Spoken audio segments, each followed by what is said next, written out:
Hey, what's up, everybody? It's BDF44. So, I just want to send my condolences out to anyone and everyone affected by the coronavirus before I go into my rant. Okay? It's a real virus, it's a real thing. And even if you believe that it ain't a real thing, our reaction to it is real. So, there are people whose livelihoods are being affected by this, whose lives are being affected by this, and whose lives have ended because of this, regardless of what you believe. So, that's what I want to say first and foremost. Condolences and good health to anybody and everybody. This is received to. Bye. Okay? But this is what I want to say. The coronavirus is going to do what it does. Either we have a vaccine for this thing at some point down the road or we don't. Okay? Like, literally. What we're doing right now is ushering ourselves into certain chaos and ultimately creating more problems for ourselves than probably the virus will. Instead of devising solutions for the inevitable, we're trying to prevent the inevitable, which is basically overwhelming the medical community with more people who are sick than can be treated. Now, I understand how difficult it is to set up hospital-like centers, but it should be the focus of all of our attention at this point, not having everybody stay away from everybody and cutting off everyone from the world and staying in isolation, trying to run away from something that's ultimately going to catch up to all of us anyway. We don't run from cancer, do we? We can catch that in any random place, in any random... Cancer can hit you in a million different ways, multiple different spots, and you're going to treat it, and either it's going to kill you or it's not. So tell me what the difference between that is and coronavirus, and then I'll tell you why we need to be running from cancer too, if that's the case. Let's all isolate ourselves because cancer can catch all of us. And you say, well, cancer isn't contagious. Are you sure? We don't know what the hell. There's a million ways you can catch it. You don't know what it can do. But the point is, the reality is, it can kill you. AIDS can kill you. Getting in a car can kill you. Getting on a plane can kill you. This is infinite. There are a million different ways you can die. Coronavirus just happens to be one more. But with this particular one, we're running from it like it's the apocalypse. So we need to be honest with ourselves and say, what's the real thing that's going to harm us here? What's going to ultimately be our undoing? Our reaction to this virus or the virus itself? Because from where I'm sitting, the reaction to the virus is more harmful at this point. How we're handling the virus is more harmful. How we are taking the information in and how we're allowing leadership to influence our decision making. Irresponsible decision making at that. Irresponsible leadership, obviously, at that. People are rushing to grocery stores to purchase everything but what they ultimately need to survive. Toilet paper? Seriously? I get it. We all want to wipe our behinds. We all need toilet paper. When you run out of toilet paper, it can be a nasty situation. Very unsanitary. Very, very, very uncomfortable. But you need food. You need medicine. You need all different types of things to assure that you can survive. And the one thing that we're hoarding as a nation is toilet paper. No, man. No. And then people who need these things aren't able to go to the hospital or go to the grocery store, to find the things that they need. People who have sick children and sick elderly people and human beings who have special needs, they're not able to rush out to the grocery store and spend $500 on toilet paper and sanitizer wipes, but they need them. Parents with newborn babies can't even get baby wipes for their babies because you have taken all of them and hoarding them in your closet, waiting for the apocalypse to come. Also known as this flu-like symptom virus that we happen to not have a cure for at the moment. Seriously? Come on, people. And I get it. This is real. Don't get it twisted. I'm not saying that this isn't real. But what I'm saying is the way that we're reacting to it is ushering us into more problems than the virus itself would actually cause. You catch it, You treat it, you beat it, or you die. Period. You know how many other things are like that? It's a lot of them. It's a whole lot of them. Some of them are contagious.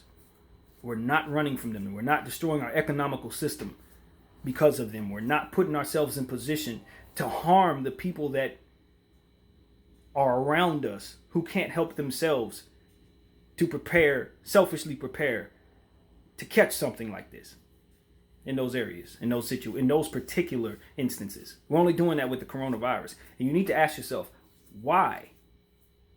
Why? Are you truly protecting yourself? Or are you just harming somebody else? If you're preparing for martial law, if you're preparing for those type of things, you should be loading up on food. And most importantly, you should assure that the people around you have it too, so they don't come knocking down your doors with their guns trying to take them from you. Because that's what we're ushering ourselves into with all this panic. It's going to be people who you know have a lot. And you may be sitting up there with nothing at your house. But you do have a gun. What are you going to do with it? When your kid is sitting on the floor crying, trying to eat, ain't got nothing to eat, ain't trying to your family's in a situation where it's now become desperate, fight or flight. And you know old dude over there got a whole freaking garage full of the stuff that you need. You're going to take that from him. And that's our responsibility to assure, all of us, each and every one of us, to assure that it never comes to that. You can't wait for people and politicians and people who are scientists only thinking about one thing, trying to prevent one thing, to help you figure out how to handle the things down here on your street and on your block and your communities. Their focus is a much broader focus or a more singular focus. Either the virus or their jobs or their reputations as politicians. They're going to try to get you the fastest information as possible. They're not thinking about the long term, and they're certainly not thinking about you as an individual. They're thinking about how they look when this turns out. And quite honestly, they look bad if they're telling you to panic, if they're telling you to prepare to stay in your house for 8 weeks without having structured ways of getting groceries, of making sure that the healthcare comes a certain way, and make sure the funding for everything that's not going to be paid for is taken care of. They're not telling you where the money's coming from. Okay? They're telling you that corporations are going to play along and not ask for bills while this situation is taking place. They're going to tell you that your landlord is not going to ask you for rent during this process, but they're not going to tell you how the upkeep of your building is going to take place without the money that you fund into that building. The money's not going to come out of nowhere. If you're waiting on the federal government to give you that money, I hope they do. But the reality is they haven't thought that far ahead. No different than they haven't thought that far ahead when they were talking that bull crap about how this wasn't that big of a deal just last week.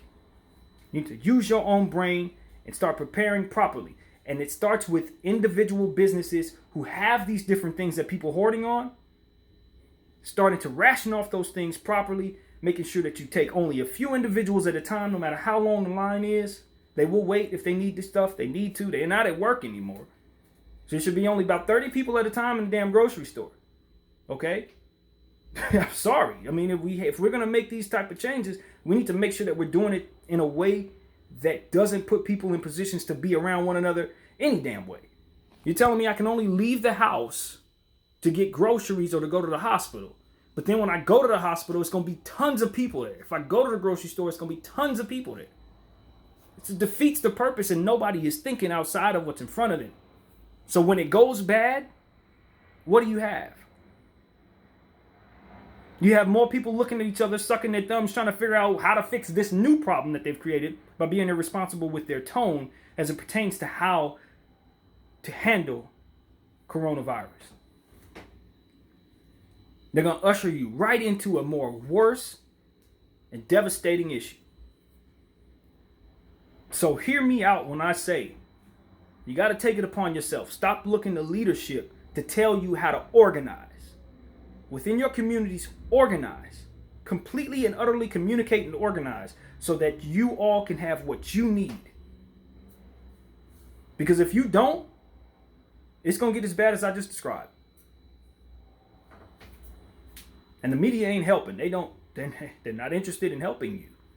They're interested in making sure that you do what you need to continue paying them attention. That's what it seems like. From my perspective, that's all it is. So just keep watching us. We're going to keep telling you how bad it is, and you're going to keep watching us, because we're going to do everything we can to play the mind games we need to play so that you keep turning on our station. And you're going to stay in fear. And you're going to stay isolated, and your immune systems are going to break down because of it. You need sunlight, people. You need food that's going to nourish you, not this quick fix food that we're loading up on. You know, I got to credit Hassan Campbell for that notion. To be completely honest with you, I got to credit him for that, because I was watching his video and he was telling us, man, we need to load up on things like nuts, more water, food that's going to digest properly, that's going to nourish us properly. If we can do that responsibly, if you're not allergic to it, is what I'm saying. That's the stuff you need to be loading up on, not this quick fix food, not none of that stuff. If you have your own land, grow. If at all possible, it's time to start considering growing. Because 6 months down the road, we don't know if our produce is going to run out or not. We don't know if we're going to still be able to see those trucks coming in to reload and re-up. For all I know, those people are going to be quarantined as well. It may not be safe for them to be on the road if this thing gets a lot worse. So if you have the capability of growing your own, making your own, that's the move. Not loading up on food that's just going to make you more and more sick. They're closing all the gyms. Like, it's going to get ugly, man. So we got to have our own structuring system of how turn off the TV. If it's telling you nothing to do nothing but prepare for doomsday, turn that shit off. You know, if you believe in something other than yourself, prayer is a good thing. Meditation's a good thing. Focusing on positive thinking. Whatever your vibe is, go to that. Don't go to the media. All they gonna do is tell you how bad it's about to be for you. And quite honestly, you already know that. You already know that. So anyway, I'm doing my part. I'm gonna continue my little home workouts. Fortunately enough, I have a job that allows me to continue going to it. I'm not afraid of no damn virus. No different than I'm not afraid of no damn cancer. No different than I'm not afraid to get in my vehicle. Okay? Not afraid. That doesn't mean I'm not cautious. That doesn't mean I don't believe it can harm me. It just means that I'm not going to live my life in fear, ushering me into other issues. I'm not going to do that. And you shouldn't either. Live your lives. Be smart. Practice great hygiene. Exaggerate your hygiene if you have to. It makes sense to do so. Do it. Wash your hands. Wipe stuff down. Take a little more time in the shower if necessary. Whatever makes sense in your lifestyle, add a little to it. Add a little to it. Take your emergency, whatever that, boost your immune system. I like something called Airborne. Works for me. Take it once in a while to prevent colds from coming. That's the kind of stuff we need to do. Fill your body up with apples. I always tell people eat apples. Eat an apple. It's kept me healthy. I don't hardly ever get sick. Just boost your immune system as best you can and take care of your body. Work out if you have that capability. If not, breathe. Keep your stress levels down. And don't eat bull crap. Don't fill your body up with oil, grease, and shit like that during this process. If you like to jog, I would encourage you to still get outside and do that shit. I would. The streets are going to be desolate any damn way. You should be able to do that. Fresh air. Don't forget to get sunlight. I don't care what these people tell you. Feel some sunlight on your body. Do that. You need it. Okay? Don't let your bodies break down through this process. And by all means,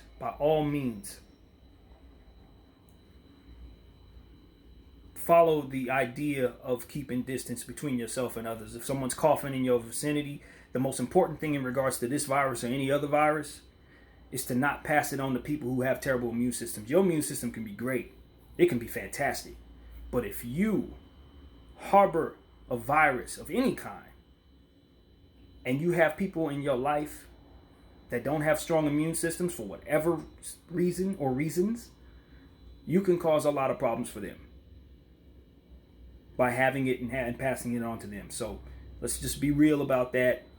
Find a balance between what it is that we're willing to believe and what it is that we probably just don't want to, and just be honest with ourselves about this virus and any other virus. If you're sick, don't be around others.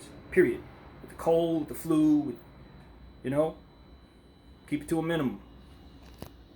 That's what we have this era for. We can get on camera and talk to one another. Use your FaceTime.